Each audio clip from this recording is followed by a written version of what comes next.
जब भी हम डीएसए को प्रैक्टिस करते हैं हम उसके स्टैंडर्ड क्वेश्चंस प्रैक्टिस करते हैं, हम उसकी वेरिएशंस अटेम्प्ट नहीं करते।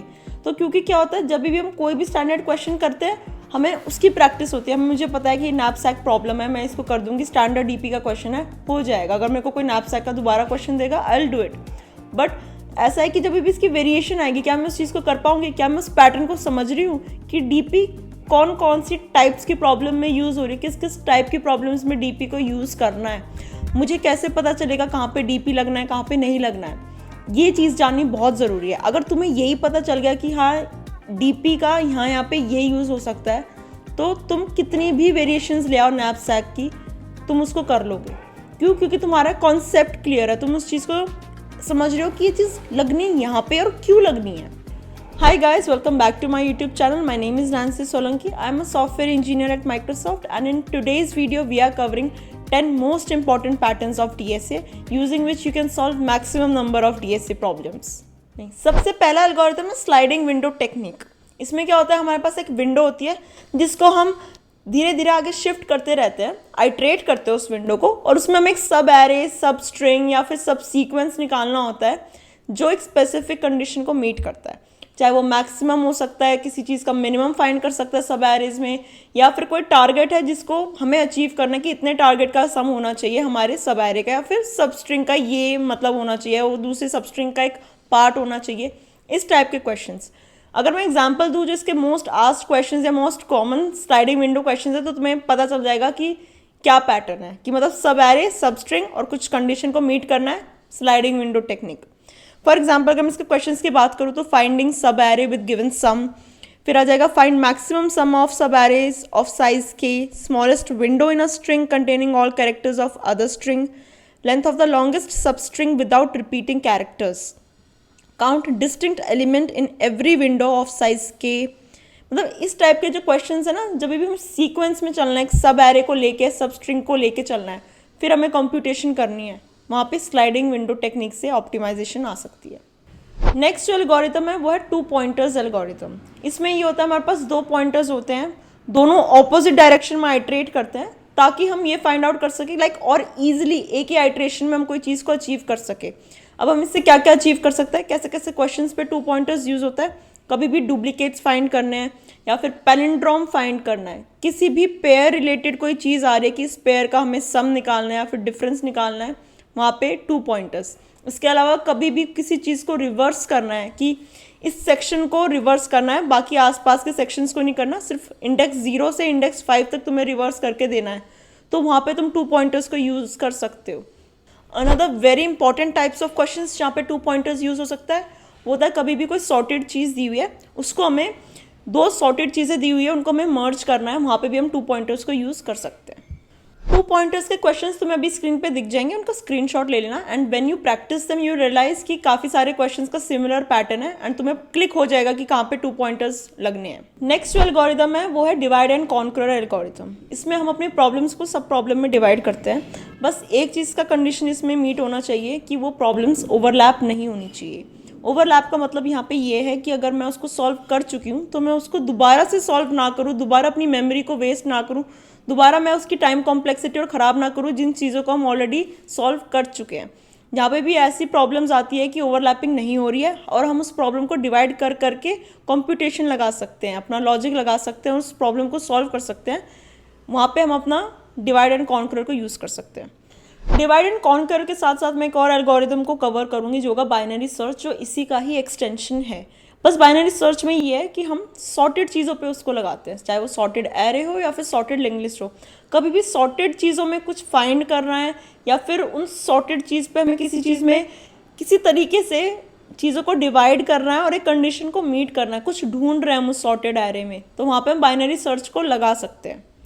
अगर मैं सिर्फ डिवाइड एंड कॉन्कर की बात करूँ तो इस एल्गोरिथम को प्रैक्टिस करने के लिए तुम इन क्वेश्चंस को ट्राई कर सकते हो, जैसे square root of an integer, maximum and minimum of an array using minimum number of comparison, find a frequency of each element in a limited range array in less than big of n time. Binary search based questions कर सकते हो, merge sort based questions कर सकते हो, and quick sort based questions कर सकते हो। इसमें तुम्हारा डिवाइड एंड कॉन्कर बहुत अच्छे से प्रैक्टिस हो जाएगा। ये सारे क्वेश्चंस तुम्हें स्क्रीन पे दिख रहे हैं, उनका स्क्रीनशॉट ज़रूर ले लेना ताकि तुम इनको आगे प्रैक्टिस कर सको। नेक्स्ट जो एल्गोरिदम है वो सबसे ज़्यादा इंटरेस्टिंग है, वो है डायनामिक प्रोग्रामिंग। इसमें क्या होता है, जहाँ पर भी जिस भी प्रॉब्लम में रिकर्जन लग रहा है उसको ऑप्टिमाइज करने का तरीका है डीपी। जहाँ पे बहुत सारी ओवरलैपिंग प्रॉब्लम्स है, हर प्रॉब्लम को हमें ओवरलैपिंग आ रही है तो उसका हम सॉल्यूशन को प्री कंप्यूट करके उसको कहीं ना कहीं सेव कर सकते हैं। डीपी का एरे हो सकता है, 2D मैट्रिक्स हो सकता है कि हम उस प्रॉब्लम को दोबारा सॉल्व ना करना पड़े, बस उस मैट्रिक्स से उसकी वैल्यू ले आए, उस एरे से उसकी वैल्यू ले आए। तो डीपी हमारी कंप्यूटेशन वाली चीज़ को हटा देता है और हमारे सॉल्यूशन को बहुत एफिशिएंट बनाता है। ये आगे दो चीज़ों में डिवाइडेड है, मेमोराइजेशन या tabulation. Memorisation is still better approach और उससे ज़्यादा और एफिशिएंट है टैबुलेशन। डीपी के लिए एक चीज़ जो ध्यान रखना है वो है ओवरलैपिंग सब प्रॉब्लम्स, जहाँ पे भी हमें सबसे ऑप्टिमाइज चीज़ निकालनी है कि सारे तरीकों को एक्सप्लोर करके सारी परम्यूटेशन कॉम्बिनेशन लगा के जो सबसे बेस्ट अप्रोच है, सबसे बेस्ट जो आंसर है उसको फाइंड करना है, वहाँ पे डीपी लगानी है। सिंपल, यही इसका बेसिक फंडा है इस एल्गोरिदम के लिए, बस दैट्स इट। अगर इसके क्वेश्चंस की बात करूँ तो Fibonacci series, knapsack problem and thieves वाली प्रॉब्लम, बहुत सारी प्रॉब्लम्स तुम्हें अभी स्क्रीन पे दिख रही होगी, उनका स्क्रीनशॉट लेके उनको भी प्रैक्टिस कर लेना।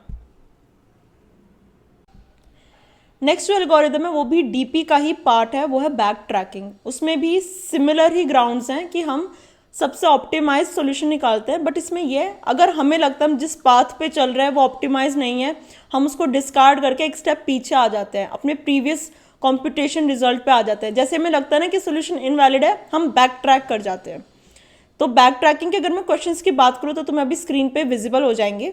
कॉमन क्वेश्चंस बैक ट्रैकिंग के हो जाएंगे N queens problem, word break problem, remove invalid parentheses, rat in a maze, M colouring problem. ये सारे क्वेश्चंस जो है ये बैक ट्रैकिंग वाले एल्गोरिदम पे स्पेसिफिक टारगेट रखते हैं, तो इन्हें सॉल्व कर लोगे तो बैक ट्रैकिंग भी क्लियर हो जाएगा। नेक्स्ट जो एल्गोरिदम है वो है ग्रीडी एल्गोरिदम। ग्रीडी का नाम ही ग्रीडी है तो काफ़ी क्लियर है, जिस सब प्रॉब्लम पे तुम खड़े हो उसमें से बेस्ट जो ऑप्शन तुम्हें लग रहा है उसको पिक करके नेक्स्ट प्रॉब्लम पे चलो। ये है ग्रीडी एल्गोरिदम। जहाँ पे ग्रीडी एल्गोरिदम्स यूज होते हैं वो होते हैं मिनिमम कॉस्ट निकालने के लिए या फिर कोई शॉर्टेस्ट पाथ निकालने के लिए। जैसे डाइजेक्स्ट्रा एक सबसे ज़्यादा मोस्ट आस्क्ड ग्रीडी एल्गोरिदम है। एक चीज़ का हमेशा ध्यान रखना है कि ग्रीडी कभी भी तुम्हें ऑप्टिमल सोल्यूशन नहीं देगा, और अगर तुम्हें कहीं पे ऑप्टिमल सोल्यूशन नहीं चाहिए वहाँ पे तुम सीधा डीपी लगा दो। जहाँ पे ऑप्टिमल सोल्यूशन नहीं चाहिए बस सोल्यूशन चाहिए, वहाँ पे तुम ग्रीडी यूज़ कर सकते हो। नेक्स्ट जो एल्गोरिदम है वो बड़ा स्टैंडर्ड एल्गोरिदम है, बीएफएस और डीएफएस। ये बीएफएस एक क्यू यूज़ करता है और डीएफएस एक रिकर्शन यूज़ करता है। ये कहाँ पर यूज़ होता है एल्गोरिदम्स? ग्राफ्स की प्रॉब्लम में। जब भी तुम्हें ग्राफ को ट्रैवर्स करना है, तुम्हें कुछ भी फाइंड करना है, ग्राफ को ट्रैवर्स करने के लिए तुम्हें बीएफएस या डीएफएस लगेगा ही, क्योंकि ये तुम्हारे ग्राफ को या तो डेप्थ बाय डेप्थ आइट्रेट करता है या फिर लेवल बाय लेवल आइट्रेट करता है। तो ये दो डिफरेंस है, तुम अपनी प्रॉब्लम के हिसाब से डिसाइड कर सकते हो कौन सा ट्रैवर्सल लगेगा, बट जहाँ पे भी ग्राफ की प्रॉब्लम्स हैं वहाँ पे बीएफएस और डीएफएस एल्गोरिदम लगेगा ही, ताकि तुम उस ग्राफ को ट्रैवर्स कर सको। बीएफएस और डीएफएस को प्रैक्टिस करने के लिए तुम्हें काफ़ी सारी प्रॉब्लम्स अभी स्क्रीन पे दिख रही है, इनका भी स्क्रीनशॉट लेके अटेम्प्ट कर लेना। नेक्स्ट जो एल्गोरिदम है वो एक एल्गोरिदम नहीं है, वो एक डेटा स्ट्रक्चर है। काफ़ी लोग कंफ्यूज होते हैं कि इस डेटा स्ट्रक्चर को किन टाइप्स की प्रॉब्लम में यूज़ करना है, और एक बार तुम्हें पता चल जाए ये कैसी प्रॉब्लम्स में यूज़ होना है, तुम उन प्रॉब्लम्स को बहुत ईजिली सॉल्व कर सकते हो। वो है प्रायोरिटी क्यू। गूगल बहुत सारे क्वेश्चंस इस डेटा स्ट्रक्चर के अराउंड ज़रूर पूछता है। तो इसमें होता क्या है कि हम क्यू में, जैसे फीफो पे क्यू वर्क करता है first in first out, priority queue में क्या होता है फीफो पे ही वर्क करता है, बट हम आइटम्स को स्टोर करते हैं इन टर्म्स ऑफ प्रायोरिटी। हो सकता है कि मैं उस क्यू को असेंडिंग ऑर्डर में ही रखूँ हमेशा, हो सकता है मैं उस क्यू को डिसेंडिंग ऑर्डर में रखूँ। तो अगर मान लो मुझे केथ लार्जेस्ट एलिमेंट निकालना है और मैं एलिमेंट्स डाल रही हूँ प्रायोरिटी क्यू में, फॉर एग्जाम्पल मैं इनको डाल रही हूँ इंक्रीजिंग ऑर्डर में कि सबसे पहले 1 फिर 2 3 4 5 6 ऐसे मैं डाल रही हूँ। तो अगर मुझे केथ एलिमेंट निकालना है तो मैं कितनी ईजिली उस क्यू से उस एलिमेंट को निकाल सकती हूँ, क्योंकि सारी चीज़ें ऑलरेडी सॉर्टेड प्रायोरिटी में है जिसमें मैंने उसको डिफाइन किया है।